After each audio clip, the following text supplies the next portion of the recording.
Se disfrazó de mendigo por una corazonada. Nadie lo reconoció. Durante 6 meses observó en silencio, comió las sobras que le daban por lástima, y lo que descubrió sobre su propio gerente no fue corrupción, fue algo peor. ¿Quieres saber qué hizo cuando vio cómo humillaban a la única persona que lo trató con dignidad? Escribe Justicia, suscríbete y quédate hasta el final. Porque cuando el poderoso se disfraza de invisible, la verdad sale a la luz.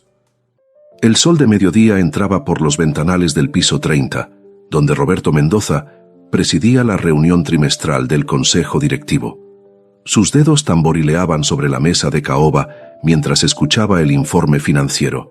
Números, siempre números. Ganancias récord, nuevas adquisiciones, competidores aplastados. Como pueden ver, señores, decía el director financiero, este trimestre superamos las expectativas en un 12%. El valor de nuestras acciones. Roberto sintió que le faltaba el aire. Un dolor agudo, como un puñal entre las costillas, le atravesó el pecho. La corbata de seda italiana se convirtió en una soga que apretaba su cuello. La taza de café se tambaleó en su mano, derramando el líquido oscuro sobre los informes impecables. ¿Señor Mendoza? Las voces llegaban distorsionadas, como si estuviera bajo el agua. El mundo se volvió borroso.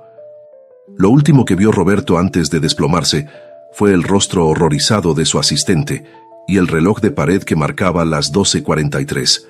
Un detalle absurdo para registrar mientras la muerte lo rozaba con sus dedos fríos. Despertó 3 días después en la habitación VIP del Hospital Central. Tubos, cables y el pitido constante de máquinas. Su cuerpo, antes vigoroso a pesar de sus 58 años, se sentía como una cáscara vacía. El doctor Fuentes, un hombre de mirada penetrante y cabello entrecano, revisaba su expediente al pie de la cama. ¿Voy a morir?, preguntó Roberto con voz ronca. El médico levantó la vista. Por ahora, no. Pero si sigue como hasta ahora, no puedo garantizarle mucho tiempo más. Como hasta ahora, soy un hombre sano. Ejercicio 3 veces por semana. Como bien, no fumo. El cuerpo es solo la mitad de la ecuación, señor Mendoza. Su corazón falló porque su vida perdió propósito. El doctor se sentó junto a la cama. He visto esto antes en hombres como usted. Construyen imperios, acumulan fortunas, pero olvidan por qué empezaron. Las palabras golpearon a Roberto como una segunda arremetida cardíaca. En el silencio de aquella habitación aséptica, los recuerdos sepultados por décadas emergieron como fantasmas. Su madre, doña Rosario, lavando ropa ajena con manos agrietadas para que él pudiera estudiar. El pequeño cuarto en la colonia popular donde creció, pobre en cosas materiales pero rico en dignidad. La promesa que le hizo a ella en su lecho de muerte. Nunca olvidaré de dónde venimos, mamá. Pero había olvidado. Cada nuevo logro, cada millón acumulado, cada empresa adquirida había enterrado más profundamente al muchacho que una vez juró no perder su humanidad. Necesita encontrar un nuevo propósito, señor Mendoza, continuó el doctor. O mejor dicho, reconectar con el original. Durante las semanas de recuperación, esas palabras se convirtieron en semillas que germinaban en su mente. ¿Qué sabía realmente de su propio imperio? Dirigía todo desde oficinas lujosas, a través de informes y videollamadas. Nunca pisaba el suelo de sus fábricas, nunca hablaba con los obreros que hacían posible su fortuna. Una noche, mientras observaba las luces de la ciudad desde la ventana de su mansión solitaria, tomó una decisión que cambiaría su vida. Conocería su empresa desde abajo, no como Roberto Mendoza, el legendario empresario, sino como un hombre invisible para el mundo que había construido. Se dirigió al closet más alejado de su vestidor, donde guardaba un secreto que ni su asistente personal conocía, una pequeña caja con las pocas pertenencias que conservaba de su vida anterior. Una foto descolorida de su madre, un cuaderno gastado con sus primeras ideas de negocios y algunas prendas viejas que había mantenido como recordatorio de sus orígenes. Con manos temblorosas, Roberto sacó las ropas simples y comenzó a transformarse. Se dejó crecer la barba durante días. Estudió videos de personas en situación de calle, aprendiendo sus gestos, su forma de caminar. Investigó la ubicación exacta de su principal fábrica, donde nunca había puesto un pie a pesar de ser el dueño. Cuando finalmente se miró al espejo, un desconocido le devolvió la mirada. No era Roberto Mendoza, el millonario. Tampoco era el joven ambicioso que había sido. Era un hombre mayor, aparentemente derrotado por la vida, con ojos que habían visto demasiado. 6 meses, se dijo a sí mismo. 6 meses para conocer la verdad. Preparó cuidadosamente su ausencia. Un supuesto viaje de recuperación en un exclusivo centro de salud europeo, donde no deseaba ser molestado. Instrucciones precisas para que la empresa siguiera funcionando sin él. Un teléfono celular especial, oculto entre sus nuevas pertenencias de mendigo, sería su único contacto con su vida real. La noche antes de iniciar su plan, Roberto permaneció de pie frente al retrato de su madre en el estudio. «¿Es esto una locura, mamá?», susurró. «¿O es lo más cuerdo que he hecho en años?». El rostro en la fotografía, con ojos amables pero firmes, parecía responderle desde el pasado. «Nunca es tarde para recordar quién eres realmente, hijo». A la mañana siguiente, cuando el sol apenas despuntaba, Roberto Mendoza salió por la puerta trasera de su mansión.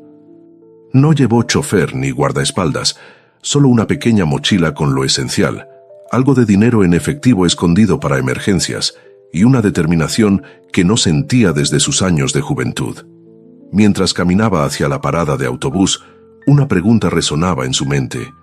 ¿Podría este hombre que había comandado imperios sobrevivir como un invisible en las calles que había evitado durante décadas? Lo que no sabía es que la respuesta cambiaría no solo su vida, sino la de cientos de personas que dependían de él sin siquiera conocer su rostro. La primera noche como mendigo fue un baño de realidad para Roberto. Después de recorrer la ciudad en transporte público, experiencia que no vivía en más de 30 años, llegó al barrio industrial donde se ubicaba su fábrica principal. El edificio de ladrillo rojo se alzaba imponente, con su logotipo iluminado en lo alto. Industrias Mendoza, excelencia y calidad. Roberto encontró un rincón protegido entre el muro trasero de la fábrica y un depósito abandonado. Con cartones y una lona vieja que compró en un mercado, improvisó un refugio básico pero funcional.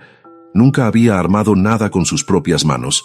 La sensación era extrañamente satisfactoria. «¿Nuevo por aquí?». Una voz ronca lo sobresaltó. Un hombre mayor, con barba blanca y ojos enrojecidos, lo observaba desde la esquina. «Sí», respondió Roberto, tensándose instintivamente. «Tranquilo, compañero, solo un consejo. No te acerques mucho a la entrada principal. Los guardias tienen órdenes de correr a cualquiera que dañe la imagen». El hombre soltó una risa amarga, como si nuestra miseria fuera contagiosa. Esa noche, acostado sobre un colchón delgado, Roberto escuchó los sonidos de la ciudad que nunca había notado desde el silencio de su mansión. Sirenas lejanas, el rumor constante de la fábrica que nunca dormía, risas ocasionales de trabajadores del turno nocturno fumando a escondidas. Al amanecer, observó cómo despertaba su propio imperio. Los primeros en llegar fueron los de limpieza, aún de noche, en bicicletas desvencijadas o a pie. Después los de mantenimiento. Finalmente, cuando el sol ya estaba alto, comenzaron a llegar los administrativos en autos modestos, y mucho más tarde, los ejecutivos en vehículos de lujo que costaban más que el salario anual de 10 obreros. Roberto se sentó en una banca del parque frente a la fábrica, observando el desfile de personas, sus empleados. Gente que trabajaba para él, pero a quienes nunca había visto. «¿Tiene hambre, señor?», levantó la vista. Una mujer de mediana edad, con uniforme azul de la fábrica y un gafete que no alcanzaba a leer, le ofrecía la mitad de un sándwich envuelto en una servilleta de papel. «No es mucho, pero es casero», dijo ella con una sonrisa cansada pero genuina. Roberto quiso rechazarlo. Él podría comprar el restaurante entero con el dinero que llevaba escondido. Pero algo en los ojos de la mujer lo detuvo. No era lástima lo que veía allí, era solidaridad. «Gracias», dijo, aceptando el alimento. «Es muy amable». «Mi madre siempre decía que compartir la comida es compartir la suerte», respondió ella, sentándose a su lado en la banca. «Soy Carmen, trabajo en control de calidad». «Roberto», contestó él, utilizando su verdadero nombre, sabiendo que nadie sospecharía. «¿Hace mucho que trabaja aquí?» «15 años», dijo ella, mirando hacia el edificio. Antes era diferente. Los dueños originales visitaban la planta, conocían nuestros nombres. Ahora solo vemos gerentes que cambian cada 2 años. Roberto sintió una punzada de culpa. Él era ese dueño ausente. «Mi hijo quiere estudiar administración», continuó Carmen, mostrándole una foto en su cartera gastada. Un joven de unos 17 años sonreía junto a una mujer mayor. «Dice que quiere dirigir empresas, pero hacerlo de manera justa. No es bonito soñar». Cuando Carmen se despidió para volver al trabajo, Roberto permaneció en la banca, el sabor del sándwich compartido más significativo que cualquier banquete de negocios al que hubiera asistido. Durante los días siguientes, estableció una rutina. Se movía por los alrededores de la fábrica, observando, escuchando conversaciones, aprendiendo el ritmo de ese mundo que teóricamente le pertenecía, pero que en realidad le era completamente ajeno. Carmen lo saludaba cada día, a veces compartiendo su almuerzo, otras veces solo deteniéndose para una breve conversación. Poco a poco, Roberto fue conociendo su vida. Madre soltera con un hijo en último año de preparatoria y una madre enferma a quien cuidaba. 3 generaciones en un pequeño apartamento, sobreviviendo con un salario que él, en su oficina ejecutiva, probablemente consideraba generoso, sin entender realmente lo que significaba en la vida real. Una noche, mientras Roberto ordenaba sus notas en el cuaderno que mantenía oculto, notó que alguien lo observaba. A unos metros de su refugio improvisado, un hombre mayor con uniforme de seguridad lo miraba fijamente. «Buenas noches», dijo Roberto, tenso. «Buenas noches», respondió el hombre, acercándose lentamente. «Soy Joaquín Morales, portero del turno nocturno». Roberto se preparó para ser expulsado, pero el hombre simplemente se detuvo a una distancia respetuosa. «Hace frío esta noche. Pensé que podría necesitar esto». Le ofreció una frazada doblada. La sacaron del almacén por una pequeña mancha. Iban a tirarla. «Gracias», murmuró Roberto, sorprendido por el gesto. Don Joaquín lo miró con una expresión indescifrable.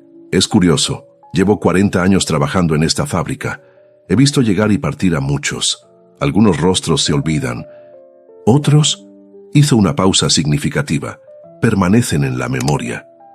Con un leve asentimiento, se alejó, dejando a Roberto con la incómoda sensación de que aquel hombre veía más de lo que aparentaba. Al 7º día de su experiencia, Roberto finalmente encontró la oportunidad que buscaba. Un grupo de trabajadores entraba por una puerta lateral, supervisados distraídamente por un guardia que revisaba sus credenciales. Roberto se mezcló con el grupo, encorvando los hombros, manteniendo la cabeza baja. El guardia, aburrido y somnoliento, apenas lo miró. Así, el dueño de Industrias Mendoza entró por primera vez a su propia fábrica, no como el millonario que era, sino como una sombra, un fantasma invisible ante los ojos de todos. El interior era un mundo de contrastes. Pasillos estrechos y calurosos en las áreas de producción, mientras que las oficinas administrativas brillaban con aire acondicionado y café recién hecho. Trabajadores sudando bajo el ruido ensordecedor de las máquinas, mientras ejecutivos de nivel medio discutían en salas confortables sobre optimización de recursos humanos. Roberto se movía con cautela, aprendiendo rápidamente a fundirse con las paredes, a parecer parte del mobiliario. Nadie mira realmente a quienes consideran invisibles: los de limpieza, los de mantenimiento, las personas mayores, los pobres. Estaba observando el funcionamiento de una línea de ensamblaje cuando ocurrió. Un hombre alto, con traje impecable y gafas de diseñador, entró en el área como un huracán. Los trabajadores inmediatamente se tensaron, algunos bajando la mirada, otros intensificando visiblemente su ritmo. «Ramírez». La voz del hombre cortó el aire como un látigo. «¿Me puede explicar qué es esto?».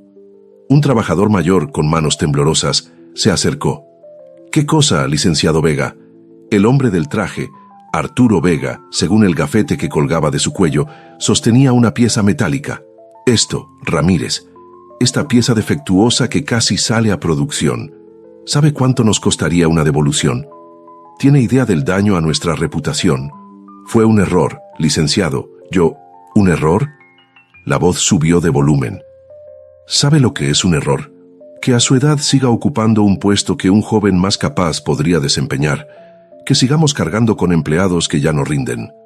El trabajador, un hombre que debía tener cerca de 70 años, mantenía la cabeza agachada. Sus compañeros miraban al piso, paralizados. Le descontaré 3 días y agradezca que no lo despido aquí mismo. Roberto sintió que la sangre le hervía. Había presenciado negociaciones brutales, había tomado decisiones difíciles que afectaron a cientos de empleados, pero nunca, jamás, había humillado personalmente a alguien de esa manera. Cuando Arturo Vega pasó junto a él, ni siquiera lo miró. Para el gerente, Roberto era solo otra sombra en la pared, otra pieza insignificante del mobiliario humano. El trabajador mayor se alejó hacia los baños. Roberto lo siguió discretamente y lo encontró apoyado en el lavabo, con lágrimas silenciosas corriendo por su rostro arrugado. ¿Está bien, señor?, preguntó Roberto, olvidando por un momento su papel de mendigo.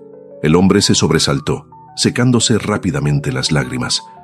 Sí, solo algo en el ojo. Ese hombre no tenía derecho a tratarlo así. Una sonrisa triste apareció en el rostro del trabajador. Así son las cosas aquí ahora. No siempre fue así, ¿sabe? Cuando el viejo Mendoza dirigía personalmente, había respeto. Ahora nadie sabe ni cómo es el dueño. Las palabras se clavaron como puñales en el pecho de Roberto. El viejo Mendoza había sido su padre, fallecido hace 20 años, y él, el hijo que debía continuar su legado, se había convertido en un fantasma ausente que permitía que su nombre amparara este tipo de abusos. Cuando salió de la fábrica esa tarde, mezclado entre el río de trabajadores del turno diurno, Roberto ya no era el mismo hombre que había entrado. Una pregunta quemaba en su mente como fuego. ¿Qué más ocurría bajo el nombre Mendoza que el propio dueño desconocía? Roberto estableció un sistema metódico para mapear lo que ocurría en su empresa. En un cuaderno escondido bajo una piedra suelta cerca de su refugio, anotaba todo: horarios, nombres, conversaciones escuchadas, incidentes presenciados. Como un antropólogo estudiando una cultura desconocida, se sumergió en la realidad cotidiana de Industrias Mendoza. Entraba a la fábrica casi diariamente, a veces mezclándose con los trabajadores, otras aprovechando descuidos en la seguridad. Su apariencia de hombre mayor e inofensivo jugaba a su favor. La gente lo veía sin mirarlo realmente. Lo que descubrió durante las siguientes semanas hizo que su corazón, aún convaleciente, se acelerara peligrosamente. Arturo Vega no era solo un gerente estricto o antipático, era un depredador sistemático que había convertido la fábrica en su reino personal.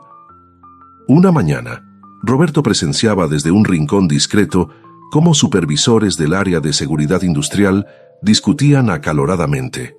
«No podemos reducir más el presupuesto de equipos de protección», decía uno, un hombre de mediana edad con expresión preocupada. «Ya tuvimos 3 accidentes el mes pasado». «Son órdenes de arriba», respondió otro, señalando un documento. «El licenciado Vega dice que hay que recortar gastos no esenciales». ¿No esenciales?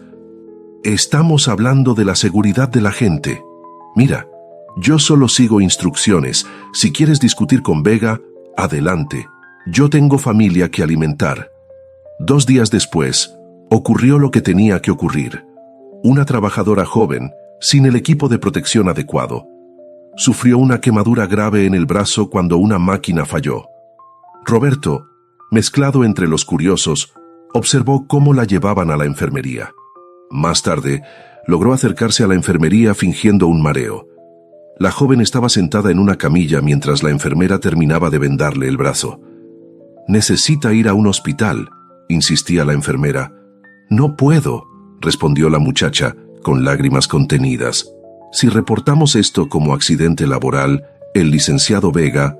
En ese momento, como invocado por su nombre, Arturo Vega entró en la enfermería.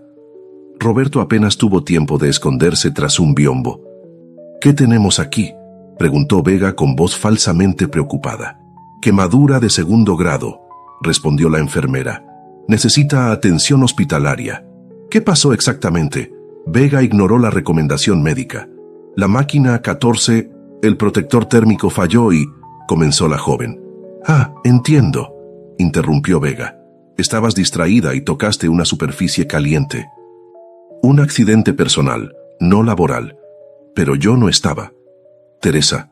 La voz de Vega bajó varios tonos. «Eres nueva aquí. Tienes un buen puesto. Tu madre está enferma, ¿verdad? Sería una lástima que perdieras tu seguro médico por un malentendido». El silencio que siguió fue más elocuente que cualquier confesión. Roberto apretó los puños, luchando contra el impulso de salir y enfrentar a Vega.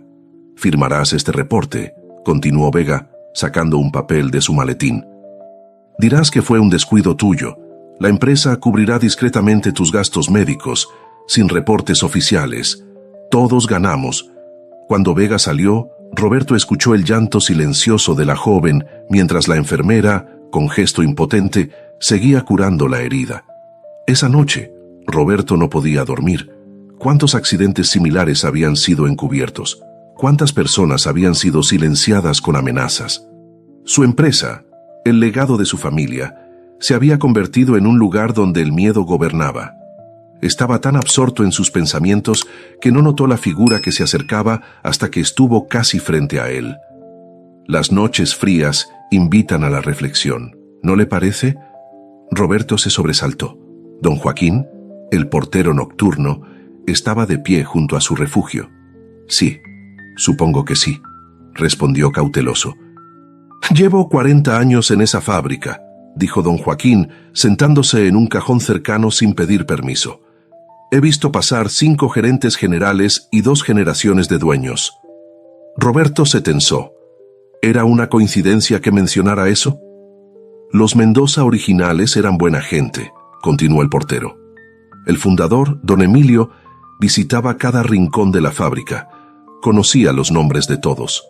Su hijo Roberto no era tan cercano, pero al menos daba la cara. El nieto hizo una pausa, mirando directamente a Roberto.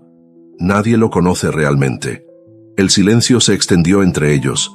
Roberto evaluaba sus opciones. ¿Negar? ¿Fingir confusión? Algo en los ojos de don Joaquín le dijo que sería inútil. «¿Cómo lo supo?», preguntó finalmente. El portero sonrió levemente. «Los ojos tienen el mismo color y forma que su padre. Además, trabajo en el archivo de documentación histórica. He visto fotos suyas de hace años». Roberto suspiró. Su disfraz había funcionado con todos excepto con este hombre observador. «Debo preguntarle», continuó don Joaquín, «¿por qué el dueño de todo está hurga como mendigo en su propia empresa?» Roberto consideró mentir, pero ¿qué sentido tenía? «Quería conocer la verdad», dijo simplemente. «Ver lo que no me muestran en las reuniones ejecutivas». Don Joaquín asintió lentamente. «Y ahora que la está viendo, Cus, ¿qué piensa hacer?» «Aún no lo sé», admitió Roberto. «Necesito entender más. Necesito pruebas concretas. ¿Va a despedir a Vega?» «No solo a él. Esto es más grande que un gerente abusivo. Es un sistema entero que se ha corrompido bajo mi supervisión. O mejor dicho, bajo mi falta de supervisión». Don Joaquín lo estudió un momento antes de hablar. «Puedo ayudarlo. Tengo llaves de casi toda la fábrica. Los guardias de seguridad me consideran inofensivo, un viejo que pronto se jubilará. ¿Por qué me ayudaría? Soy parte del problema, porque está intentando ser parte de la solución», respondió el portero, «y porque le prometí a su padre, poco antes de morir, que cuidaría su legado. No he hecho un buen trabajo hasta ahora». Esa noche, Roberto obtuvo un aliado inesperado. Don Joaquín le proporcionó una llave maestra y le explicó cómo evitar las quemaras de seguridad. «La mayoría son para aparentar», explicó. «Muchas ni siquiera funcionan». Vega recortó el presupuesto de mantenimiento. 2 noches después, Roberto entró al edificio administrativo guiado por las instrucciones precisas de don Joaquín. Las oficinas vacías, iluminadas solo por la luz de emergencia, parecían un mundo paralelo al bullicio diurno. La oficina de Arturo Vega estaba cerrada con llave, pero la ganzúa improvisada que don Joaquín le enseñó a usar funcionó perfectamente. Roberto encendió la pequeña linterna que llevaba y comenzó a revisar metódicamente los archivos. Lo que encontró superó sus peores sospechas. documentos falsificados de seguridad industrial, informes financieros paralelos que mostraban cómo se desviaban fondos destinados al mantenimiento y seguridad hacia bonos ejecutivos. Listas negras de empleados que habían intentado denunciar irregularidades. Fotografió todo con el teléfono celular que mantenía oculto. Cada imagen era una pieza del rompecabezas que explicaba cómo su empresa, aparentemente próspera, se sostenía sobre el sufrimiento y la explotación. Estaba por terminar cuando un cajón entreabierto llamó su atención. Dentro había varias carpetas con nombres de ejecutivos, aparentemente evaluaciones de desempeño. Iba a cerrarlo cuando un apellido conocido saltó a su vista: Mendoza. Con un escalofrío, abrió la carpeta. Contenía información sobre su hija Lucía, quien vivía en Europa desde hacía años, distanciada de él tras la muerte de su madre. Fotografías recientes, información sobre sus movimientos, incluso copias de correos electrónicos privados. Y entonces, entre los documentos, encontró algo que hizo que su sangre se helara. Una fotografía reciente de Arturo Vega con Lucía en un evento de caridad en Madrid. Estaban sonriendo, sus cuerpos cercanos en una clara actitud de intimidad.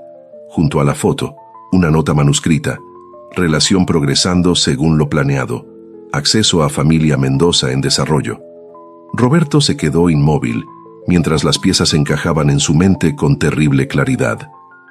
Arturo Vega no solo estaba corrompiendo su empresa, estaba acercándose a su hija, probablemente para acceder a la familia Mendoza, para asegurar su posición o quizás algo peor. Guardó la fotografía en su bolsillo y salió de la oficina, cerrando cuidadosamente tras de sí. Su corazón latía con fuerza, no por el miedo a ser descubierto, sino por una rabia fría que no había sentido en años. La conexión de Vega con su hija elevaba todo a un nuevo nivel. Ya no era solo su empresa lo que estaba en juego, era su familia, la única familia que le quedaba. Mientras salía del edificio y se fundía con las sombras de la noche, una certeza ardía en su mente. Tenía que acelerar sus planes. Tenía que documentar todo, reunir pruebas irrefutables, no solo por los trabajadores explotados, no solo por el legado manchado de su familia. Ahora era personal. Las siguientes semanas fueron un torbellino de descubrimientos para Roberto. Cada día profundizaba más en la red de mentiras y manipulaciones que Arturo Vega había tejido. Gracias a las llaves proporcionadas por don Joaquín, logró acceder a servidores de respaldo donde se guardaban correos electrónicos y documentos que Vega creía seguros. La historia que emergía era alarmante.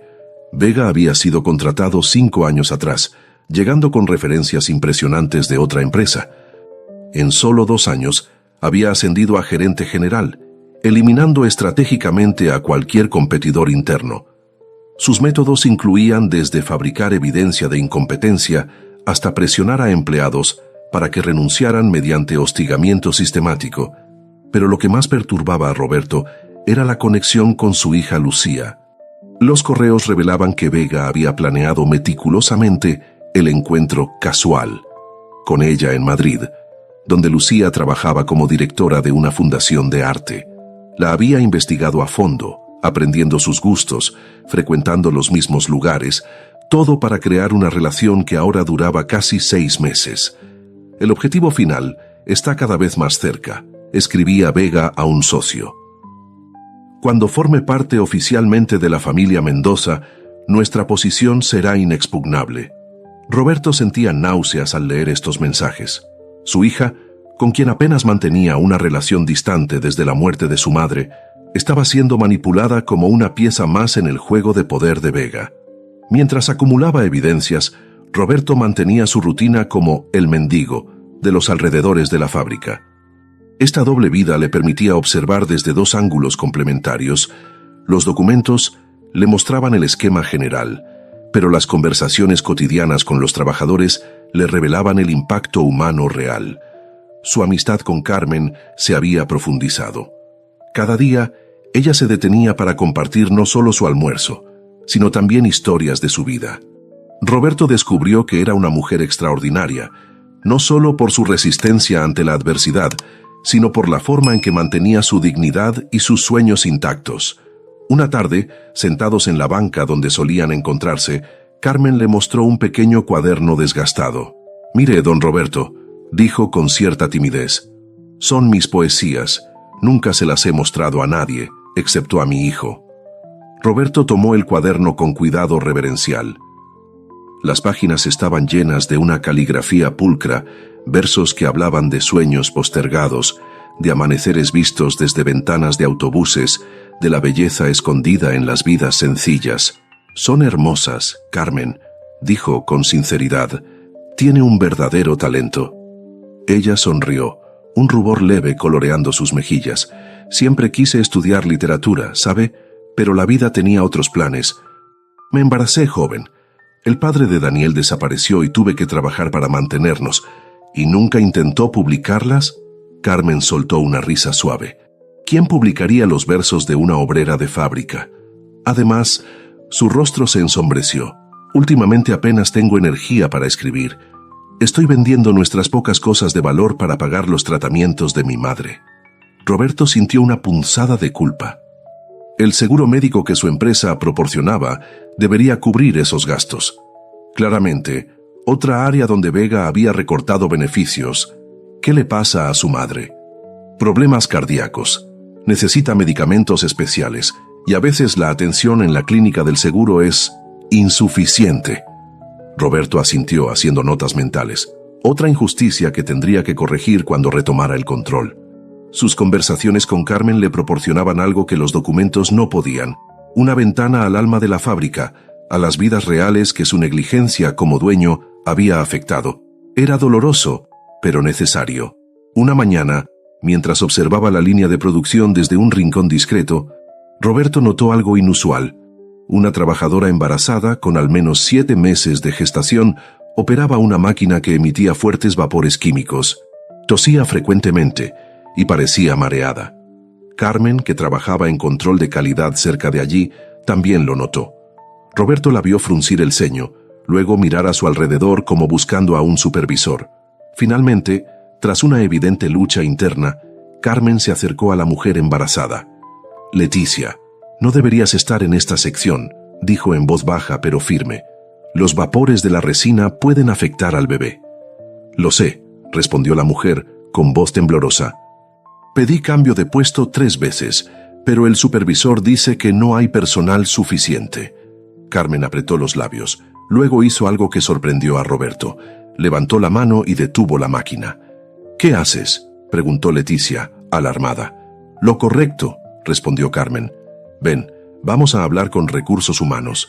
Roberto la siguió discretamente, presintiendo que algo importante estaba por ocurrir. En la oficina de recursos humanos, una mujer de aspecto severo escuchó la situación con expresión impasible. «La política es clara», dijo finalmente. «Sin una orden médica específica, no podemos reasignar puestos basados en incomodidades del embarazo». «No es una incomodidad», insistió Carmen. «Son químicos tóxicos. Está en el manual de seguridad. Manual que fue actualizado el mes pasado», respondió la mujer, mostrando un documento. «Esta sustancia ahora está clasificada como irritante leve». Roberto reconoció la táctica. Reclasificar sustancias peligrosas para evadir regulaciones era un truco viejo en la industria, uno que él mismo había permitido en el pasado sin considerar las consecuencias reales. Carmen no se dejó intimidar. «Entonces quiero reportar esto a la Secretaría de Trabajo. Es nuestro derecho». La mujer de recursos humanos palideció ligeramente. «Le sugiero que lo piense bien, señora Ramírez. Tiene un buen historial aquí. Sería una lástima mancharlo con problemas de actitud». En ese momento, la puerta se abrió de golpe. Arturo Vega entró como una tormenta, su traje impecable contrastando con el ambiente austero de la oficina. «¿Qué está pasando aquí? ¿Por qué la línea 3 está detenida?». La mujer de recursos humanos explicó rápidamente la situación, claramente aliviada por la interrupción. Vega escuchó, su rostro transformándose gradualmente en una máscara de irritación controlada. «Señora Ramírez», dijo finalmente, con una falsa sonrisa, «aprecio su preocupación, pero interrumpir la producción cuesta dinero, dinero que paga su salario y el de todos». Solo estoy siguiendo el protocolo de seguridad, respondió Carmen, sosteniendo la mirada de Vega con una firmeza que impresionó a Roberto. ¿Ahora es experta en seguridad industrial? El tono de Vega se volvió condescendiente. Pensé que era operaria de control de calidad, ¿o acaso tiene un título que desconocemos? Carmen no bajó la mirada. No necesito un título para saber lo que está bien y lo que está mal, licenciado. Algo cambió en los ojos de Vega. La irritación dio paso a un interés frío, calculador. Roberto lo había visto antes, en negociaciones brutales. Era la mirada de un depredador que ha identificado a su próxima presa. Está bien, dijo Vega con repentina calma. Reasignaremos temporalmente a la señora Leticia.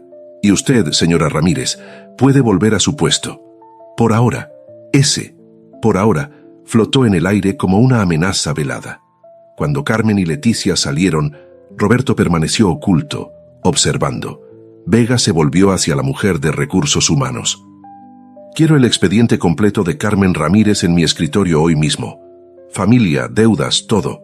Y programa una evaluación de desempeño para la próxima semana. Roberto sintió un escalofrío. Acababa de presenciar el momento exacto en que Carmen se convirtió en objetivo de Arturo Vega. Y conocía demasiado bien qué significaba eso. Esa tarde, cuando se encontró con Carmen en su banca habitual, la notó preocupada pero también extrañamente tranquila. Hoy hizo algo muy valiente, comentó Roberto. Carmen sonrió cansadamente. O muy estúpido. Todos me dicen que no debí enfrentarme a Vega. ¿Por qué lo hizo entonces? Ella miró hacia la fábrica antes de responder. ¿Sabe? Mi hijo siempre me pregunta por qué sigo trabajando en un lugar donde nos tratan así. Le digo que es por necesidad, por el sueldo, por el seguro. Pero la verdad es que también debe ser por dignidad. Si permitimos que nos traten como objetos desechables, eventualmente comenzamos a vernos así nosotros mismos. Roberto sintió una profunda admiración por esta mujer. En cierto modo, ella entendía mejor que él lo que significaba ser dueño de algo, no solo de objetos o empresas, sino de la propia dignidad. Tenga cuidado, dijo Roberto. Ese hombre, Vega, no olvida a quienes lo desafían. Lo sé, respondió Carmen. Pero a veces hay que plantar cara, aunque sea solo para recordarnos a nosotros mismos quiénes somos. En las semanas siguientes, Roberto fue testigo del inicio de la campaña de Vega contra Carmen, sutilmente al principio, luego con creciente descaro. Le cambiaban los horarios sin aviso previo, le asignaban las tareas más tediosas. Supervisores que antes eran amigables, ahora la vigilaban constantemente, anotando la menor infracción. Carmen nunca se quejaba cuando compartía su almuerzo con Roberto, pero él notaba cómo las líneas de cansancio en su rostro se profundizaban, cómo sus manos temblaban ligeramente al final de turnos extenuantes. Una tarde, Carmen no apareció a la hora habitual. Roberto esperó preocupado hasta que finalmente la vio salir con paso apresurado. «Perdone la tardanza», dijo sentándose junto a él. «Mi hijo llamó. No se sentía bien y tuve que coordinar con la vecina para que lo llevara al médico».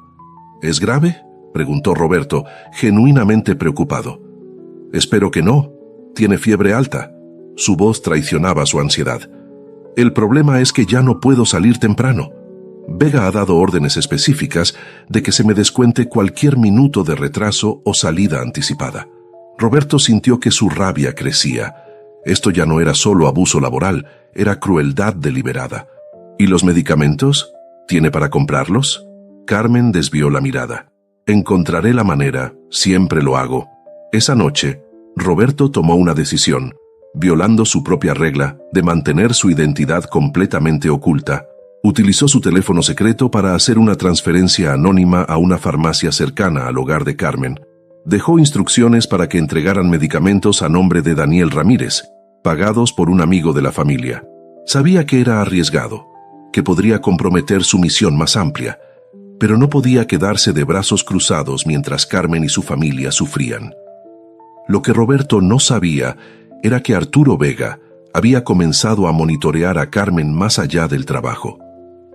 Un informe llegó a su escritorio mostrando la misteriosa transferencia y la entrega de medicamentos. Vega, paranoico como todos los tiranos, comenzó a sospechar que Carmen tenía aliados desconocidos. Mientras tanto, otra crisis se gestaba. Roberto recibió una notificación en su teléfono secreto, la reunión anual de accionistas, donde se anunciaría formalmente la promoción de Arturo Vega al consejo directivo, había sido adelantada 2 semanas debido a oportunidades estratégicas de mercado. El tiempo se acababa. Roberto necesitaba completar su investigación, organizar las pruebas y preparar su regreso. Pero cuando pensaba en Carmen, en don Joaquín, en todos los trabajadores cuyos rostros ahora conocía, se preguntaba si podría esperar tanto tiempo. Un viernes por la mañana, el destino tomó la decisión por él. El hijo de Carmen sufrió una recaída grave y debió ser llevado a urgencias. Ella llegó 5 minutos tarde a su turno, agitada y visiblemente angustiada.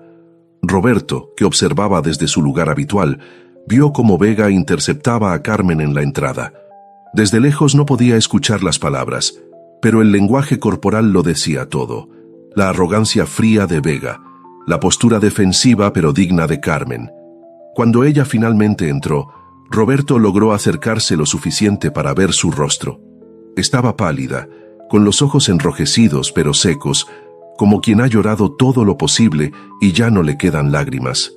Más tarde ese día, Roberto se enteró por conversaciones entre trabajadores que Carmen había sido suspendida 3 días sin pago por su tardanza, un castigo completamente desproporcionado según las propias políticas de la empresa. Pero lo peor estaba por venir. Durante la hora del almuerzo, Roberto notó un movimiento inusual cerca de los casilleros de los empleados. Desde su escondite, vio algo que le heló la sangre. Arturo Vega, asegurándose de que nadie lo observaba, abría el casillero de Carmen con una llave maestra y colocaba algo dentro. Su expresión era la de un cazador satisfecho colocando una trampa. Roberto entendió inmediatamente lo que estaba ocurriendo. Vega iba a acusar a Carmen de robo. Era una táctica que había visto antes en los documentos: fabricar evidencia contra empleados problemáticos para justificar su despido sin indemnización, destruyendo además su reputación y posibilidades de encontrar otro empleo.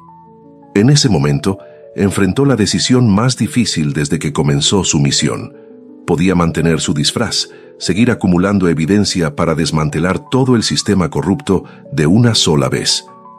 O podía intervenir ahora para salvar a Carmen, revelando su identidad prematuramente. Lo que hiciera en las próximas horas no solo definiría el futuro de Carmen, sino también el destino de Industrias Mendoza y de todos los que dependían de ella. La decisión estaba tomada. No permitiría que otra persona inocente sufriera mientras él observaba desde las sombras. Era tiempo de que Roberto Mendoza regresara, no como el ejecutivo distante que había sido, sino como el hombre que había redescubierto su propósito entre los olvidados y los invisibles. La venganza de Arturo Vega contra Carmen no fue explosiva ni inmediata. Como los depredadores más peligrosos, prefería acosar lentamente a su presa, disfrutando del miedo que provocaba antes del ataque final. Durante las 2 semanas siguientes, Roberto documentó meticulosamente la campaña sistemática contra Carmen. Primero fueron pequeñas humillaciones, revisiones aleatorias de su trabajo que ningún otro empleado sufría. Luego vinieron los cambios constantes en su horario, siempre avisados a última hora. Señora Ramírez, mañana necesito que venga a las 5 a.m. en vez de a las 7, le informaba un supervisor incómodo al final de su jornada. Pero es imposible. El primer autobús pasa a las 5:15 por mi barrio, protestaba Carmen. No es mi problema cómo llegue. Son órdenes del licenciado Vega. Roberto la veía llegar exhausta, habiendo caminado kilómetros en la madrugada oscura porque no había otra opción. Aún así, Carmen compartía su pequeño almuerzo con él, aunque cada vez era más escaso. Hoy solo tengo una manzana y medio sándwich, se disculpó una tarde. Pero podemos compartir. No es necesario, Carmen, protestó Roberto. Guárdelo para usted. Insisto, respondió ella, partiendo meticulosamente el sándwich. Mi madre siempre decía que compartir en tiempos difíciles es lo que nos mantiene humanos. Las tácticas de Vega se volvieron más agresivas. Le asignaba tareas imposibles de completar en el tiempo establecido. Luego documentaba su bajo rendimiento. Le negaba los descansos reglamentarios. Incluso manipuló el sistema de climatización para que su área de trabajo estuviera expuesta a corrientes de aire frío o calor excesivo, dependiendo del día. Roberto sentía que su corazón se desgarraba entre dos lealtades: su misión de largo plazo para limpiar toda la empresa y la urgencia inmediata de ayudar a Carmen. Cada noche regresaba a su refugio y agregaba evidencias a su expediente, ahora voluminoso, contra Vega. Cada mañana se preguntaba si debía terminar esta farsa y actuar de una vez. Una tarde particularmente fría, Carmen llegó a su encuentro habitual con el rostro más pálido que de costumbre. «Ya Daniel está peor», dijo sin preámbulos, sentándose pesadamente en la banca. «El médico dice que necesita antibióticos especiales. La fiebre no cede». «¿El seguro médico no los cubre?», preguntó Roberto, aunque ya conocía la respuesta. Carmen sonrió amargamente. «Supuestamente sí, pero hay desabasto temporal. Tendría que comprarlos en farmacia privada». «¿Y cuánto cuestan?». «Más de lo que gano en una semana». Sus manos, siempre firmes a pesar del cansancio, ahora temblaban ligeramente. «Estoy pensando en vender mi anillo de graduación. Es lo último de valor que me queda». Roberto sintió una punzada de culpa tan aguda que casi lo hizo gemir. En su mansión vacía tenía relojes que costaban más que el salario anual de Carmen. En sus cuentas bancarias dormía dinero suficiente para construir un hospital entero. ¿No hay nadie que pueda ayudarle? ¿Familia? ¿Amigos? Carmen negó con la cabeza. «Mi hermana vive en el norte. Tiene sus propios problemas. Los amigos, todos están en situaciones parecidas o peores». Miró hacia la fábrica con ojos cansados. Lo irónico es que si pudiera hacer horas extras como antes, tal vez podría juntar el dinero.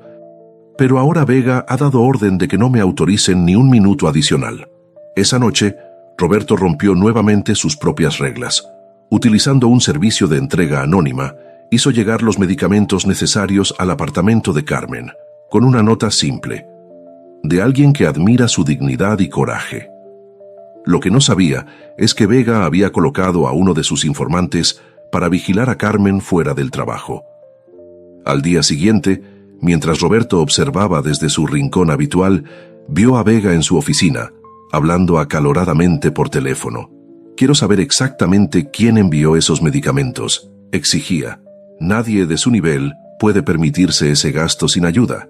Alguien está interfiriendo». La paranoia de Vega crecía. Ahora no solo vigilaba a Carmen en la fábrica, había ordenado seguirla a casa, documentar sus movimientos, identificar a sus contactos. El acoso laboral se había convertido en una invasión completa de su privacidad. Roberto documentaba todo, cada abuso, cada violación ética y legal, pero se sentía cada vez más impotente. Su plan original había sido reunir evidencia suficiente para presentarla en la reunión anual de accionistas, donde Vega esperaba su gran momento de gloria con el anuncio de su promoción. Sería una justicia poética perfecta. ¿Pero podía Carmen resistir hasta entonces? Roberto la veía deteriorarse día a día. Las ojeras bajo sus ojos se profundizaban. Su paso, antes firme a pesar del cansancio, ahora era vacilante. Incluso su voz, que siempre mantenía un tono digno y amable, comenzaba a sonar hueca. Un martes por la mañana, Roberto no encontró a Carmen en su puesto habitual. Preocupado, logró acercarse a una compañera de su sección. «¿Dónde está Carmen?», preguntó, fingiendo ser un conocido casual. «No vino», respondió la mujer, mirando nerviosamente a su alrededor. «Su hijo empeoró anoche. Tuvo que llevarlo a urgencias». Roberto pasó todo el día inquieto, esperando. Finalmente, cerca del atardecer, vio a Carmen llegar apresuradamente. Incluso desde lejos podía ver su angustia, la forma en que sus hombros se curvaban bajo un peso invisible. Vega, como si tuviera un sexto sentido para detectar vulnerabilidad, apareció inmediatamente. Su traje impecable, su sonrisa falsa, toda su presencia era la de un hombre que disfrutaba del sufrimiento ajeno. Desde su posición, Roberto no podía escuchar la conversación, pero el lenguaje corporal lo decía todo. La acusación, la intimidación, la amenaza apenas velada. Cuando Carmen finalmente entró a la fábrica, su rostro había perdido todo color. Roberto tuvo que esperar horas, fingiendo vagar por los alrededores, hasta que finalmente la vio salir al final del turno. Carmen, la llamó suavemente desde las sombras. Ella se sobresaltó, luego se relajó al reconocerlo. Don Roberto, me asustó. Perdone, ¿podemos hablar un momento? Se sentaron en la banca habitual, aunque ya era de noche y el frío se colaba por sus ropas. La luz mortecina de una farola iluminaba apenas el rostro agotado de Carmen. ¿Cómo está su hijo?, preguntó Roberto. Mejor, gracias a los medicamentos que aparecieron milagrosamente. Lo miró con una mezcla de gratitud y sospecha. Fue usted, ¿verdad? Roberto desvió la mirada. ¿Qué le dijo Vega hoy? La vi hablando con él. Carmen suspiró profundamente. Me ha suspendido 3 días sin pago por ausentismo injustificado. Le mostré el certificado médico de urgencias, pero dijo que debía avisar con anticipación. Soltó una risa amarga. Como si las emergencias se programaran. ¿Qué hará estos 3 días? Buscar trabajo en otro lado, supongo, aunque será difícil sin una carta de recomendación. Sus manos se retorcían en su regazo. Lo peor es que sospecho que esto es solo el principio. Vega quiere deshacerse de mí, pero quiere hacerlo legalmente, sin pagarme lo que corresponde. Roberto asintió. Había visto este patrón antes en los documentos. Primero la suspensión, luego la fabricación de evidencia para un despido justificado. Carmen, dijo finalmente, escogiendo cuidadosamente sus palabras, ¿nunca ha pensado en por qué Vega la escogió como objetivo? Hay cientos de trabajadores. ¿Por qué usted? Ella lo miró sorprendida por la pregunta.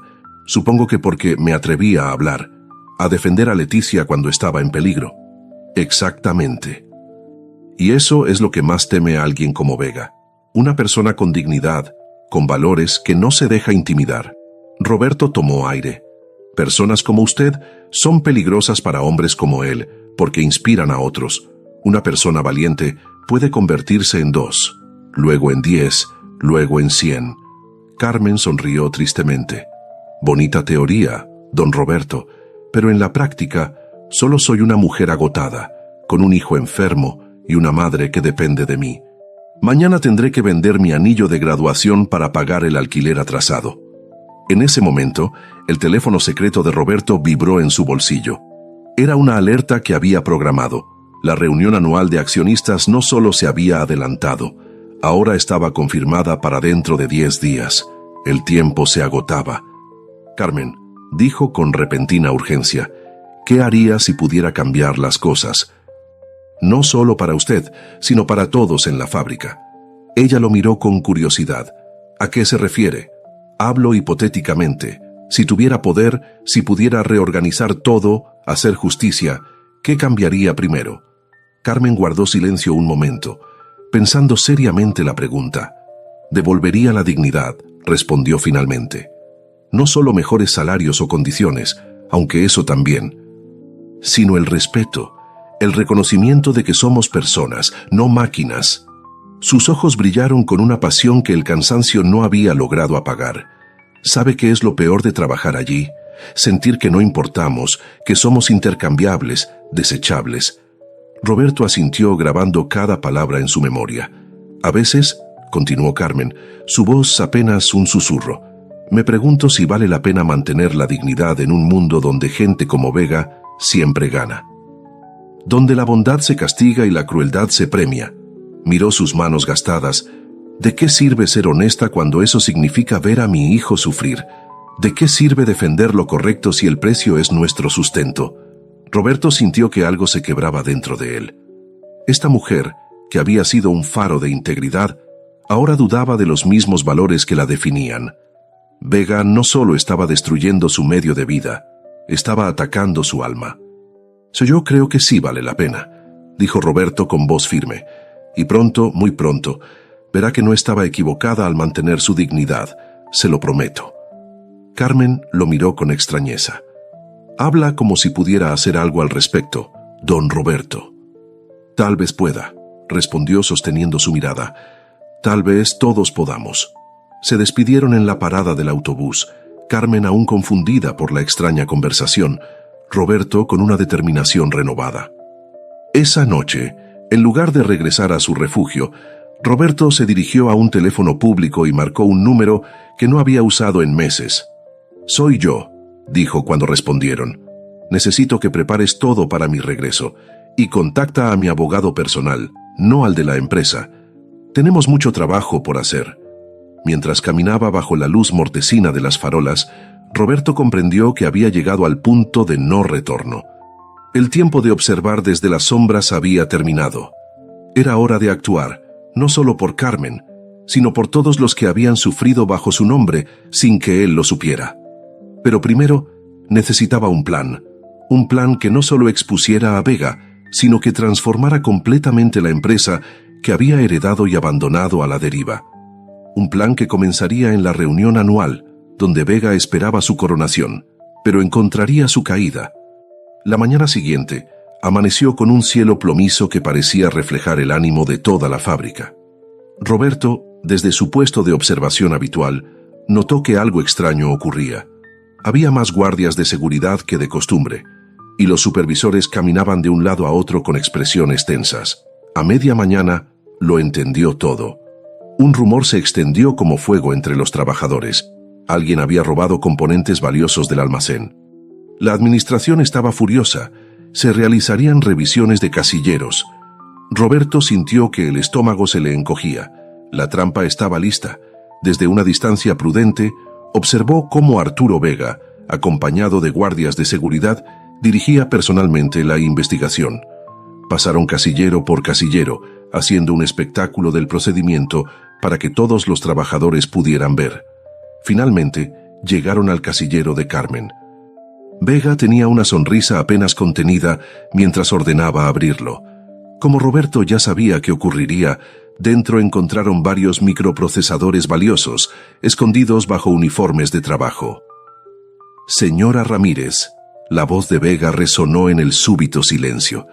«¿Puede explicar qué hacen estos componentes en su casillero?» Carmen, pálida como un papel, miraba los objetos con absoluta incredulidad. «Esto no es... Alguien debe haberlos puesto ahí.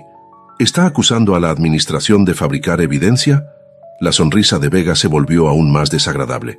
«O tal vez alguno de sus compañeros la incriminó. ¿Quién y por qué harían algo así?» Los demás trabajadores miraban al suelo, incómodos pero aterrados de intervenir. Nadie dudaba de la inocencia de Carmen, pero tampoco nadie se atrevía a enfrentarse a Vega. «Queda suspendida indefinidamente mientras se realiza una investigación formal», continuó Vega. «Por supuesto, esto aparecerá en su expediente laboral y, dependiendo de los resultados, podrían presentarse cargos criminales». Roberto apretó los puños con tanta fuerza que sus uñas dejaron marcas en las palmas de sus manos. Quería intervenir, revelar su identidad allí mismo, detener esta farsa, pero una voz en su cabeza le recordaba que necesitaba ser estratégico. Un estallido emocional ahora podría sabotear su plan mayor. Carmen, con una dignidad que sorprendió incluso a Roberto, se mantuvo erguida a pesar de la humillación pública. «No he robado nada en mi vida», dijo con voz clara aunque temblorosa, «y todos los aquí presentes lo saben». Sus ojos recorrieron los rostros de sus compañeros, algunos de los cuales asintieron levemente, pero ninguno habló. Finalmente, su mirada se detuvo en Vega. «Usted también lo sabe, licenciado», añadió en voz más baja, «y tendrá que vivir con esa conciencia». Vega soltó una risa seca. «Recoja sus pertenencias personales y salga de la fábrica. Los guardias la escoltarán para asegurarse de que no tome nada más». Roberto tuvo que usar toda su fuerza de voluntad para no intervenir. Observó, sintiendo cada segundo como una eternidad, cómo Carmen recogía su bolsa, una pequeña planta de escritorio y una foto enmarcada de su hijo. Caminó entre los guardias con la cabeza alta, mientras susurros de simpatía, pero ningún acto de solidaridad real la acompañaban hasta la salida. Durante horas, Roberto esperó cerca de la parada del autobús donde sabía que Carmen solía esperar. Finalmente, casi al anochecer, la vio. Estaba sentada sola, con la mirada fija en el suelo, tan inmóvil que parecía una estatua de dolor. «Carmen», dijo suavemente, Acercándose, ella levantó la vista y Roberto sintió que su corazón se partía. Había visto muchos tipos de sufrimiento en estos meses, pero nunca una desesperanza tan profunda como la que ahora nublaba los ojos de esta mujer. «Me acusaron de robo», dijo ella con voz monocorde. «Tengo 15 años de trabajo perfecto y ahora soy una ladrona». «Todos saben que es mentira», respondió Roberto, sentándose a su lado. «El saber no es suficiente, don Roberto». Nadie habló, nadie se atrevió. No había reproche en su voz, solo una triste constatación. «¿Qué hará ahora?». Carmen miró hacia el cielo oscurecido, donde las primeras estrellas comenzaban a aparecer. «No lo sé. Sin salario, sin referencia laboral, con un hijo enfermo y una madre que depende de mí». Su voz se quebró ligeramente. «Tal vez deba hacer lo que Vega insinuó, robar de verdad. Al menos así habría valido la pena la acusación». Roberto nunca había escuchado a Carmen hablar así. El sistema no solo la había despojado de su trabajo, estaba erosionando los mismos valores que la definían. «No lo dice en serio», murmuró. «¿No? Claro que no». Carmen sonrió tristemente. «Pero a veces me pregunto, ¿de qué sirve la dignidad cuando tus hijos tienen hambre? ¿De qué sirve la honestidad cuando los mentirosos y abusadores como Vega son recompensados?» Se quedaron en silencio unos momentos. A lo lejos, la fábrica seguía funcionando, indiferente al pequeño drama humano que se desarrollaba en sus puertas. «¿Sabe qué es lo peor?», continuó Carmen finalmente. «No es perder el empleo. Es darme cuenta de que todo el sistema está diseñado para que gente como yo fracase, sin importar cuánto nos esforcemos, cuán honestos seamos». Una lágrima solitaria rodó por su mejilla. «Mi hijo siempre decía que con trabajo duro y honestidad se puede salir adelante. ¿Cómo le explico ahora que el mundo no funciona así?». Roberto sintió que cada palabra era un puñal. Él había sido parte de ese sistema, lo había perpetuado con su indiferencia, con su distancia confortable. Mientras construía su imperio, nunca se había detenido a pensar en las Carmen del mundo, aplastadas bajo el peso de estructuras injustas. «El mundo puede cambiar», dijo finalmente, con una convicción que sorprendió a la propia Carmen. «Los sistemas pueden transformarse. A veces solo hace falta que la persona correcta, en el momento adecuado, diga basta». Carmen lo miró con curiosidad. «Habla como si supiera algo que yo no sé». «Tal vez lo sé». Roberto tomó una decisión en ese momento. «Carmen, necesito que confíe en mí. En 10 días habrá una reunión anual de accionistas en el Hotel Imperial. Vega será premiado como gerente del año y recibirá su promoción al consejo directivo». «¿Cómo sabe eso?». La sospecha se dibujó en el rostro de Carmen. «No puedo explicarlo ahora, pero le prometo que pronto entenderá todo». Roberto la miró intensamente. «Necesito que asista a esa reunión. ¿Yo? ¿Una ex empleada acusada de robo? Me sacarían a rastras». «Tendrá una invitación oficial y tendrá instrucciones precisas sobre qué hacer y dónde ubicarse. El resto», Roberto sonrió ligeramente, «será un momento que nadie olvidará jamás». Carmen lo observó largamente, como si intentara descifrar un acertijo complejo. «¿Quién es usted realmente, don Roberto?». «Alguien que ha vivido demasiado tiempo en las sombras», respondió él, «y que finalmente ha encontrado una razón para volver a la luz». Esa noche, tras despedirse de Carmen con la promesa de volver a contactarla, Roberto se dirigió al lugar acordado donde don Joaquín lo esperaba. El viejo portero había sido crucial en su investigación y ahora sería vital para la siguiente fase. «¿Está seguro de esto?», preguntó don Joaquín cuando Roberto le explicó su plan. «Una vez que se revele, no habrá vuelta atrás». «Estoy más seguro que nunca», respondió Roberto.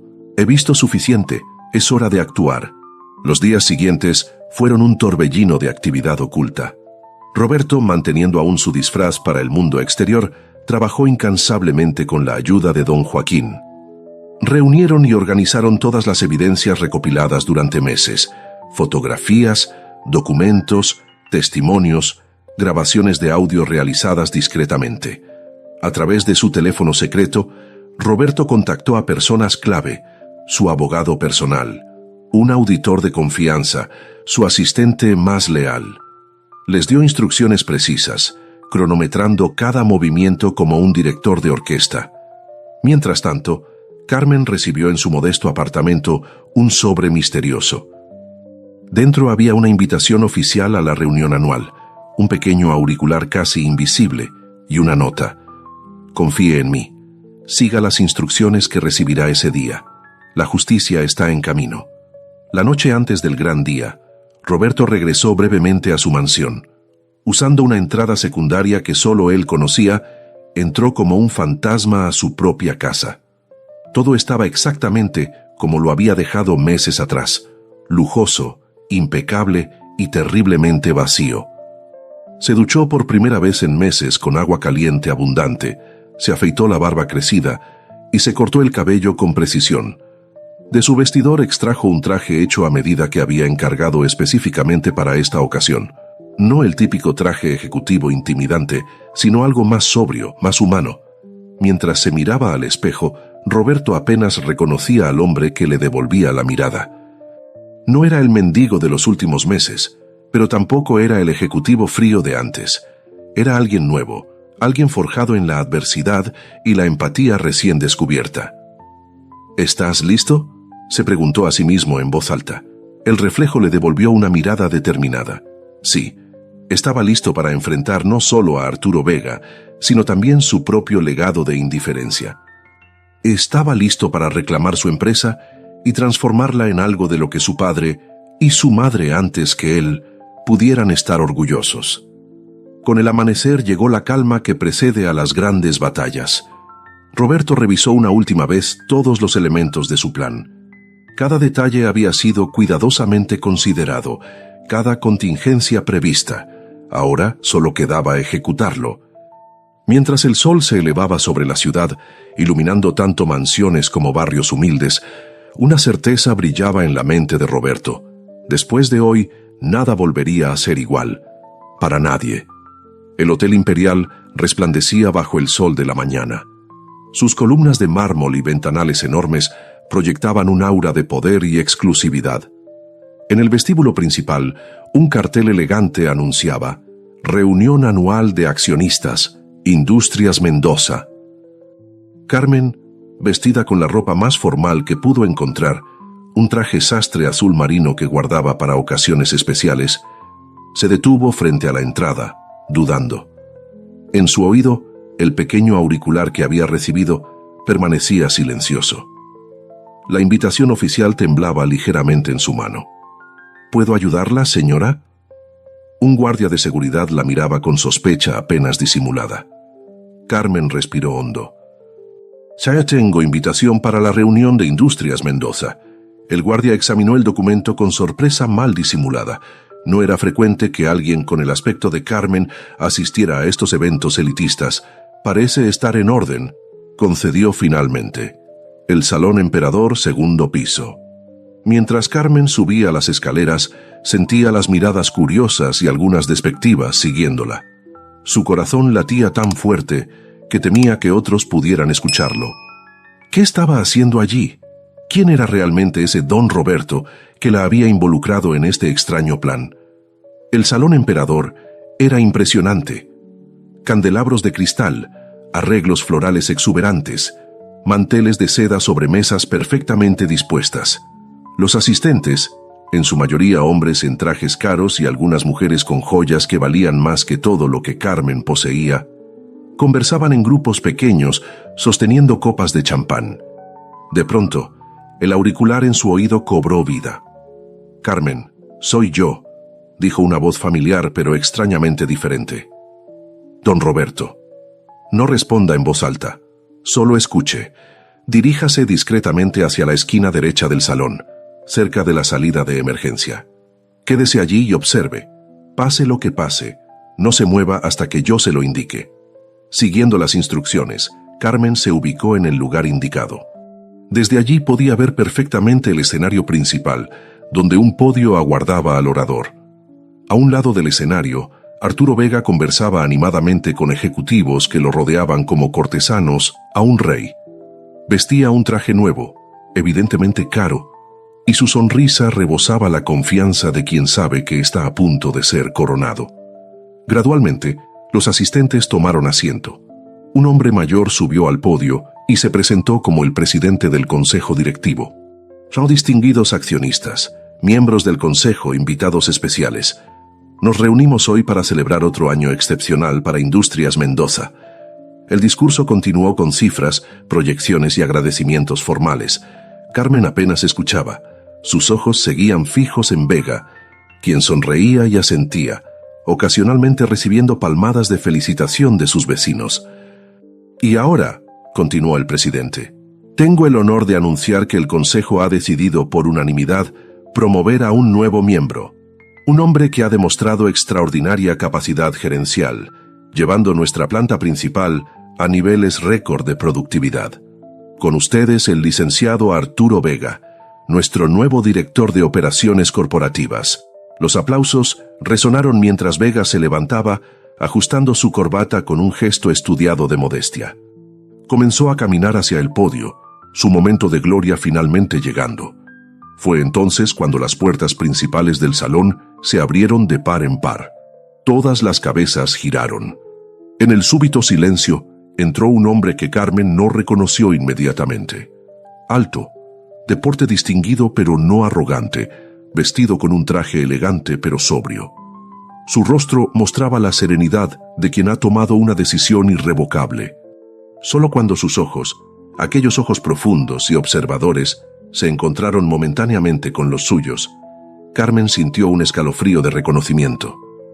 Don Roberto, susurró para sí misma. El hombre avanzó por el pasillo central sin prisa, pero sin vacilación. Los murmullos comenzaron a extenderse como ondas en el agua. ¿Es él? No puede ser. Pensé que estaba en Europa. ¿Roberto Mendoza en persona? Arturo Vega, congelado a medio camino entre su asiento y el podio, palideció visiblemente. Su sonrisa confiada desapareció, reemplazada por una mueca de confusión y creciente terror. Roberto Mendoza, el verdadero Roberto Mendoza, no el mendigo, no el fantasma corporativo, sino el hombre real detrás del imperio, subió al escenario con naturalidad. El presidente del consejo, tan sorprendido como todos, cedió automáticamente el podio. Buenos días a todos, comenzó Roberto con voz clara y firme. Para aquellos que no me conocen personalmente, soy Roberto Mendoza, propietario mayoritario de esta empresa. Un silencio absoluto cayó sobre la sala. Incluso los camareros se detuvieron, las bandejas de canapés olvidadas en sus manos. Durante los últimos 6 meses, he estado realizando una investigación personal sobre el funcionamiento real de nuestra compañía. No desde informes embellecidos o presentaciones cuidadosamente editadas, sino desde la perspectiva de quienes realmente sostienen este imperio, nuestros trabajadores.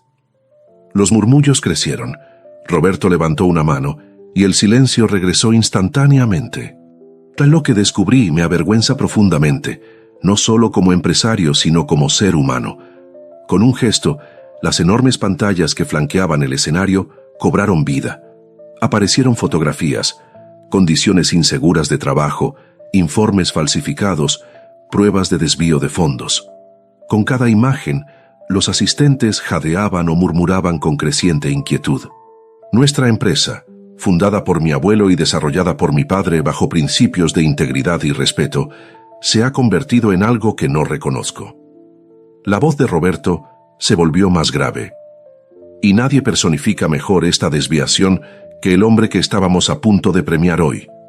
Todas las miradas se dirigieron a Arturo Vega, quien parecía haber encogido varios centímetros, su rostro ahora ceniciento. Licenciado Vega, continuó Roberto, ¿quiere explicar usted mismo estos documentos o prefiere que lo haga yo? Vega dio un paso adelante, intentando recuperar la compostura. Señor Mendoza, debe haber un malentendido. Esos documentos están descontextualizados. Si me permite explicar en privado, no hay nada que deba discutirse en privado. Esta empresa pertenece a todos los aquí presentes y merecen conocer la verdad. Lo que siguió fue una disección metódica y devastadora. Roberto presentó pruebas de cada abuso, los recortes a la seguridad que habían causado accidentes, el acoso sistemático a empleados problemáticos, las cifras maquilladas, los bonos excesivos autoaprobados. Finalmente, dijo Roberto, llegando al clímax de su presentación, está el caso que me hizo decidir que era suficiente. En la pantalla apareció el rostro de Carmen, junto con su expediente laboral. Un murmullo recorrió la sala, mientras algunos giraban para mirar a la mujer que permanecía de pie en la esquina, tan sorprendida como todos. Carmen Ramírez, 15 años de servicio impecable, evaluaciones ejemplares. Madre soltera, sostén de una familia de 3 generaciones.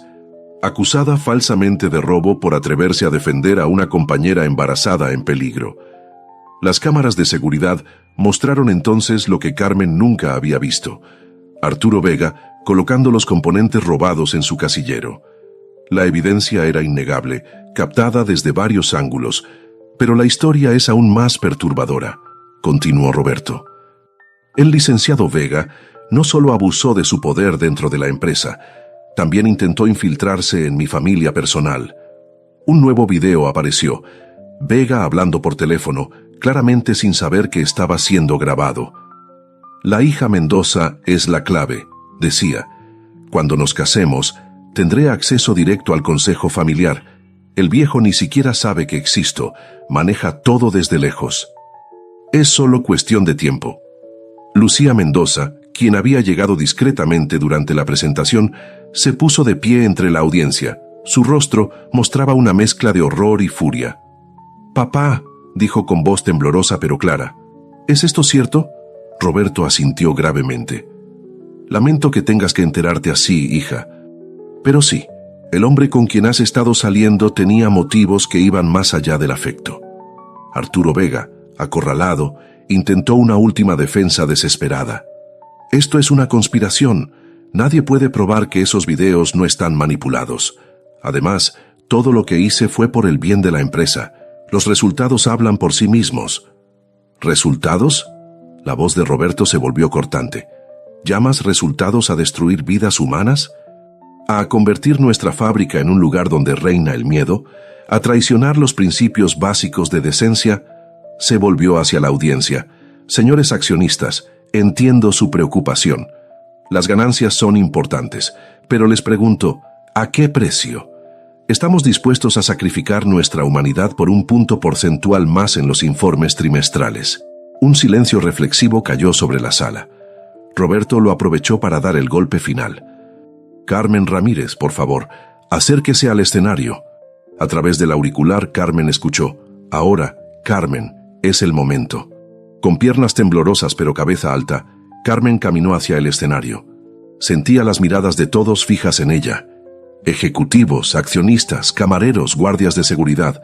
Por un instante, tuvo la tentación de salir corriendo. Pero algo en los ojos de Roberto, los mismos ojos que la habían mirado con respeto cuando era solo don Roberto, el mendigo, le dio valor. «Carmen», dijo Roberto cuando ella llegó a su lado, «usted representa lo mejor de nuestra empresa, trabajadora, honesta, valiente. Frente a todos los presentes, quiero pedirle disculpas por lo que ha sufrido bajo mi nombre». Luego se dirigió a los guardias de seguridad. «Escolten al licenciado Vega fuera del edificio.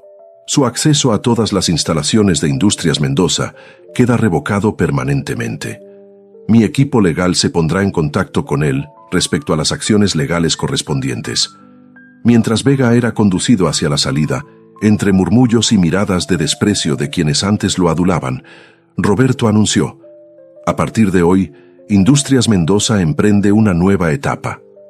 Una donde el respeto a la dignidad humana será tan importante como las ganancias. Una donde nunca más olvidaremos que detrás de cada número en un informe hay personas reales, con familias, sueños y derechos». La reunión continuó durante horas.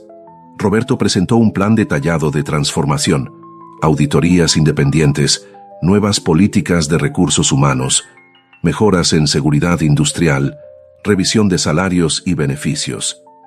Carmen, aún aturdida por los acontecimientos, permaneció en el escenario como símbolo viviente de lo que estaba en juego. Ocasionalmente, sus ojos se cruzaban con los de Roberto, y en ellos veía algo que nunca había esperado de un poderoso empresario: respeto genuino, de igual a igual.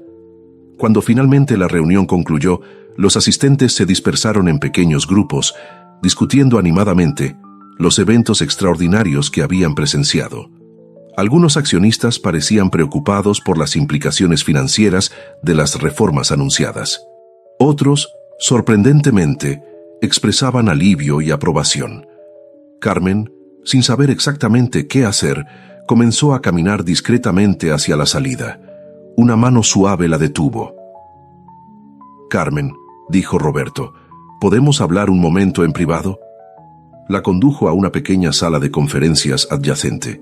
Una vez solos, Carmen finalmente dejó escapar la pregunta que ardía en su mente. ¿Por qué yo? De todos los trabajadores que sufrían injusticias, ¿por qué me eligió a mí para ayudar? Roberto la miró con esos ojos que ahora reconocía claramente, a pesar del cambio en su apariencia. Porque usted fue la única que vio a un ser humano cuando todos los demás veían solo a un mendigo. La única que compartió lo poco que tenía sin esperar nada a cambio. Me mostró que la verdadera dignidad no tiene nada que ver con la riqueza o el poder. Carmen asimilaba lentamente la magnitud de lo ocurrido. Entonces, todo este tiempo, el mendigo, era yo, tratando de entender qué había sucedido con la empresa de mi familia. Roberto sonrió levemente. Y gracias a usted, no solo vi los problemas, también vi la solución. Se acercó a la ventana, observando la ciudad que se extendía bajo ellos. Tengo una propuesta para usted, Carmen. No es caridad, es justicia. Y necesito su ayuda para reconstruir lo que casi destruimos. Carmen lo miró con curiosidad, aún tratando de reconciliar al poderoso empresario con el humilde don Roberto, que había compartido su almuerzo tantas veces. ¿Qué tipo de propuesta? Sí, preguntó finalmente. La respuesta de Roberto marcaría el comienzo de una nueva era, no solo para Carmen y su familia, sino para todos los que formaban parte del mundo de Industrias Mendoza. 6 meses después, Industrias Mendoza era un lugar irreconocible, no en su estructura física. Los mismos edificios de ladrillo rojo seguían dominando el paisaje industrial, sino en su atmósfera, en el espíritu que animaba sus pasillos y talleres.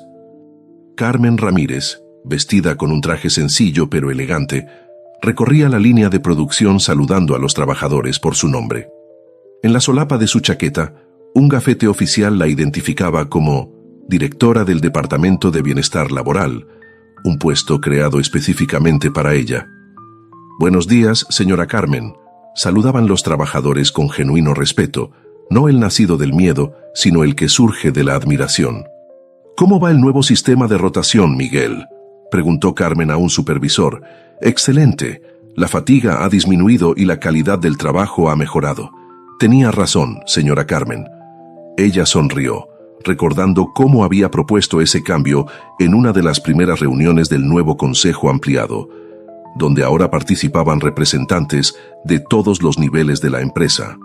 Al principio, algunos ejecutivos veteranos habían dudado que una simple operaria pudiera tener ideas valiosas sobre administración.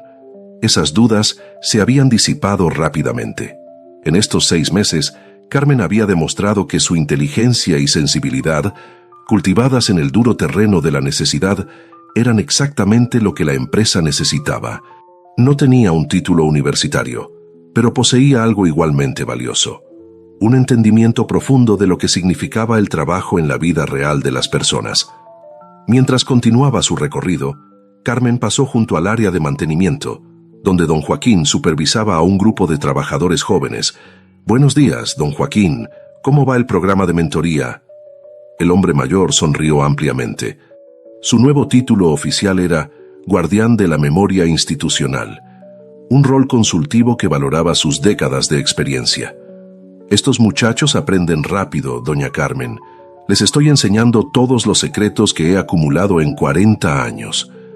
Uno de los cambios más significativos en la nueva Industrias Mendoza era precisamente este: la valoración del conocimiento de los trabajadores veteranos. En lugar de descartarlos por su edad, ahora se les reconocía como mentores invaluables para las nuevas generaciones. A mediodía, Carmen se dirigió al comedor renovado, donde la calidad de los alimentos había mejorado notablemente sin costo adicional para los trabajadores. En una mesa cercana a la ventana, Roberto Mendoza almorzaba rodeado de operarios de la línea de ensamblaje. Verlo así seguía sorprendiendo a Carmen. El dueño de todo, el hombre cuya fortuna personal podría comprar ciudades enteras, comía el mismo menú que sus empleados y lo hacía al menos una vez por semana. «Es mi día de línea», había explicado cuando instituyó esta práctica. Para nunca olvidar lo que realmente importa. Roberto había cumplido su palabra de transformar la empresa. Cada miércoles trabajaba directamente en diferentes áreas de producción, experimentando de primera mano las condiciones laborales. No era un gesto vacío. Sus observaciones habían llevado a mejoras concretas en ergonomía, seguridad y eficiencia.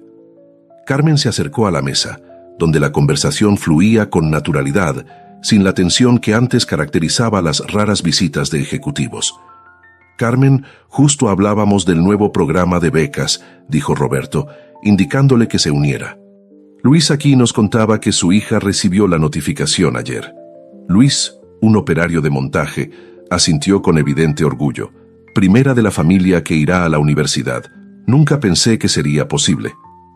El programa de becas universitarias para hijos de empleados había sido una de las primeras iniciativas de Roberto, una inversión en nuestro futuro común, lo había llamado.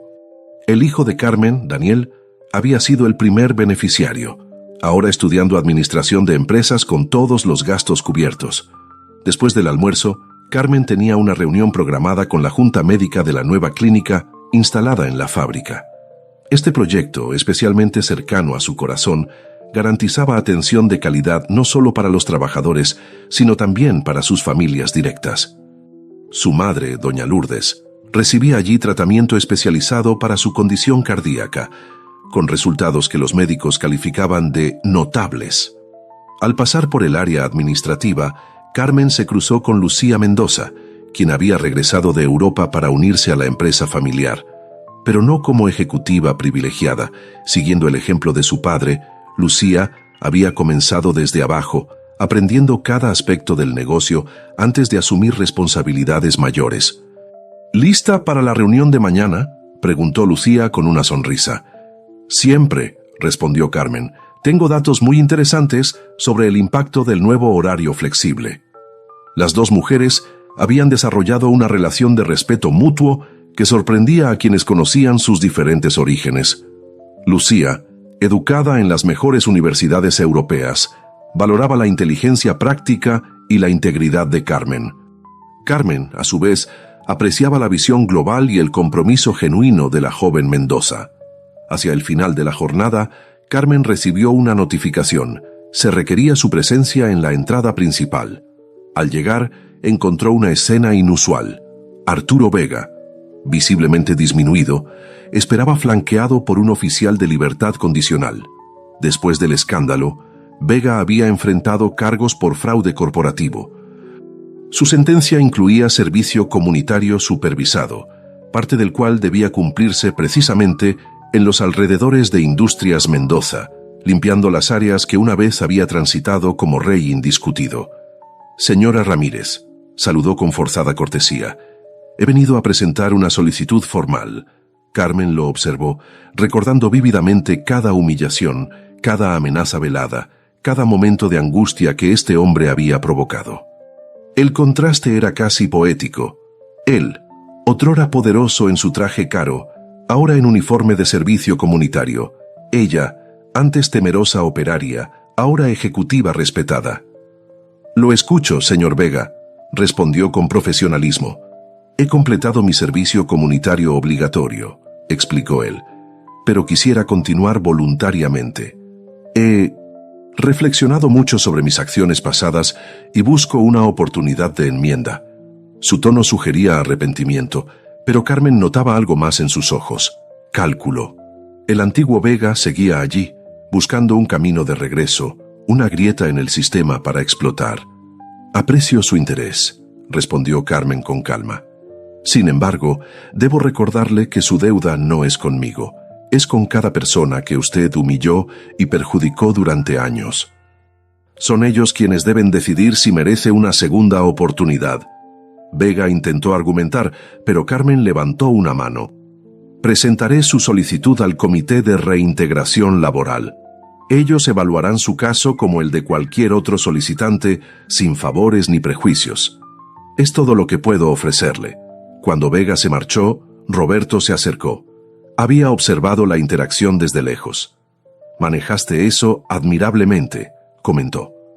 Carmen sonrió ligeramente. «Aprendí del mejor, un viejo sabio que compartía su almuerzo conmigo en una banca». Roberto rió. «¿Alguna vez me perdonarás por el engaño?» «No hubo engaño», respondió ella seriamente. «El hombre que conocí en esa banca era tan real como el que tengo frente a mí ahora. Solo estaba descubriendo su verdadero yo». Esa noche, Roberto Mendoza fue invitado a cenar al pequeño apartamento de la familia Ramírez. No era la primera vez. Estas cenas se habían convertido en una tradición mensual que él valoraba más que cualquier evento de la alta sociedad. El apartamento, aunque modesto, resplandecía de limpieza y cuidado. Las paredes, recién pintadas de un amarillo cálido, exhibían orgullosamente fotos familiares y los primeros diplomas universitarios de Daniel. En un rincón especial, enmarcado con sencilla elegancia, estaba el cuaderno de poesías de Carmen, publicadas recientemente por una pequeña editorial, otro proyecto personal, de Roberto. Doña Lourdes, notablemente recuperada gracias a los tratamientos adecuados, presidía la mesa con la dignidad de una reina.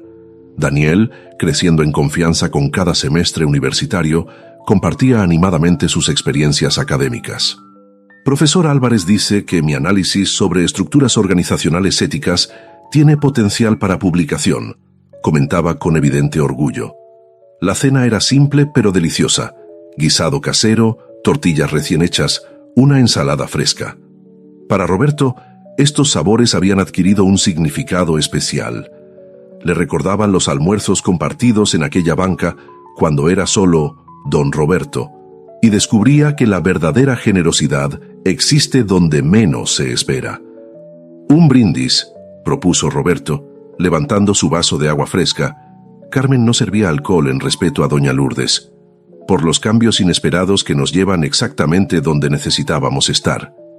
Mientras chocaban sus vasos, Roberto observó los rostros alrededor de la mesa. Carmen con su dignidad inquebrantable, Daniel con su futuro prometedor, doña Lourdes con su sabiduría silenciosa.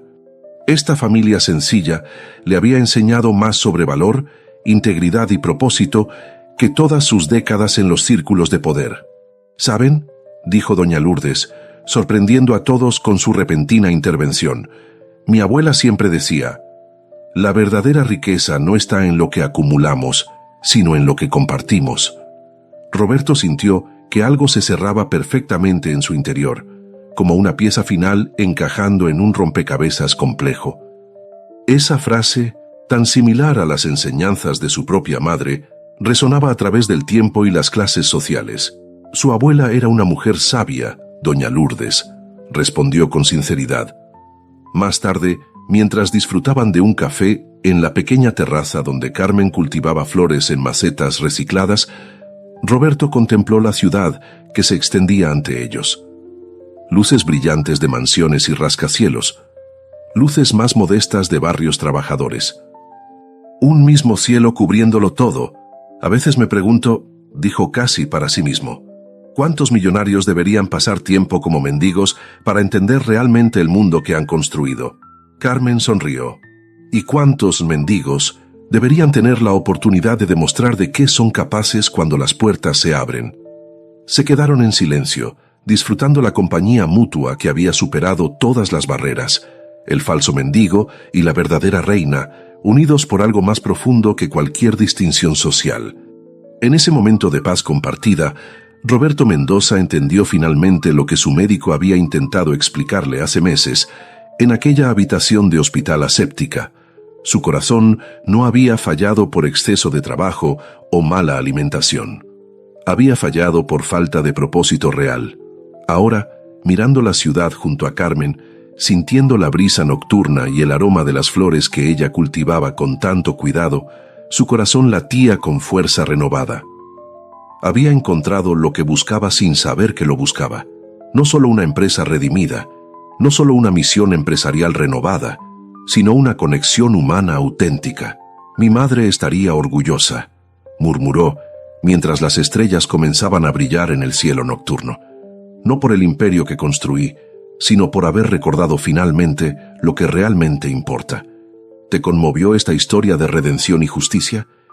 Deja tu me gusta y comparte para que más personas descubran que la verdadera riqueza está en lo que compartimos, no en lo que acumulamos. ¿Has conocido a alguien que, como Roberto, necesitó perderlo todo para encontrar su verdadero propósito?